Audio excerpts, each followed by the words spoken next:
My name is Andy Cunningham, and I was a group leader for the Experiment in International Living to China. 8 years ago, I was an experimenter to China for my first trip outside of the United States.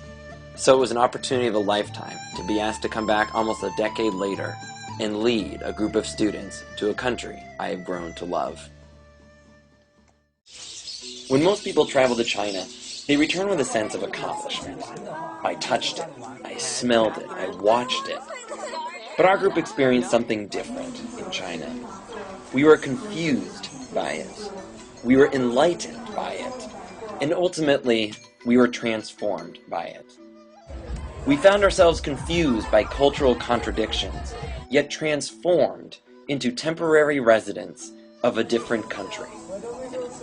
This is our journey of experiencing firsthand a changing China, captured on a flip cam. Contradictions became the norm.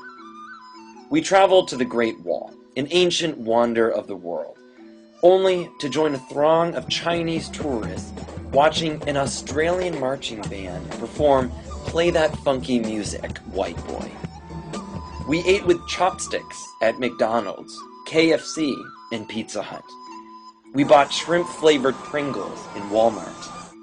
We lived in a city homestay, a small urban homestay of 6 million people, and learned how much pressure Chinese students receive from their parents to not be distracted from their studies.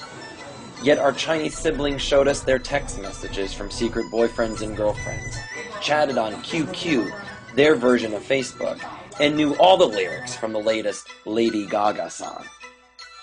We lived in wooden shacks on the side of a mountain with pigs and livestock beneath our floors, and families who farmed with water buffaloes.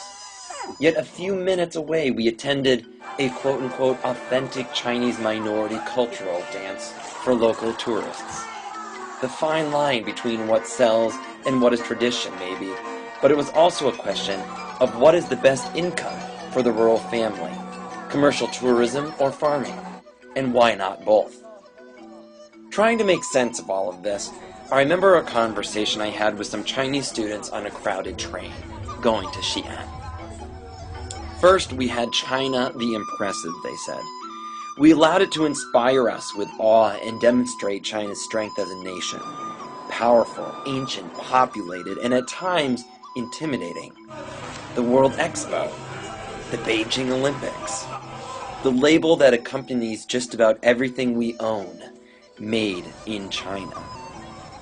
Second, they said we had China the Modern. We embraced the rising middle class in our urban homestay families, successful businesswomen and men, private schools, shopping malls, resorts, designer jeans, and luxury cars. China the Modern was the pulse by which the world was measuring the heartbeat of the global economy, and we were at the center of it. Third, they said we had China the Rural. We somehow expected it, though, the stereotypical countryside China found in National Geographic and on the Discovery Channel. Scenes of rice paddies, basket fishing, and impoverished communal living. Yet this was still how the majority of Chinese people lived. But as we discussed this on the train, they challenged me to discover a different China, a combination of all three of these, yet something more, something new, something that reflected a changing China. In the end, we searched for China the unscripted, the unplanned, and the unfinished. In a country that strives for perfection, this unscripted China was a lot more difficult to find. We had to listen to drivers in taxi rides, talk with strangers during countryside hikes up mountains, and begin conversation at dinner tables with our homestay families we had just met a few hours ago. We had to simply, at times, be goofy. So we allowed different Chinas to introduce themselves. And we made a dialogue. Questions. Listening to confusing, contradictory answers, and simply allowing ourselves to be changed in the process.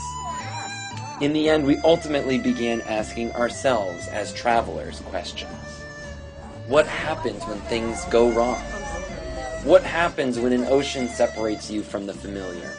What happens when you're told to finish a race but have no map? You experiment. We discovered it was not about how far we climbed, how much food we ate, or how many new challenging Chinese words we spoke or at least tried to speak. It was about how China created a space for us to let go, peel off our preconceived labels and limits, and reveal a part of each one of us and China that we never knew existed.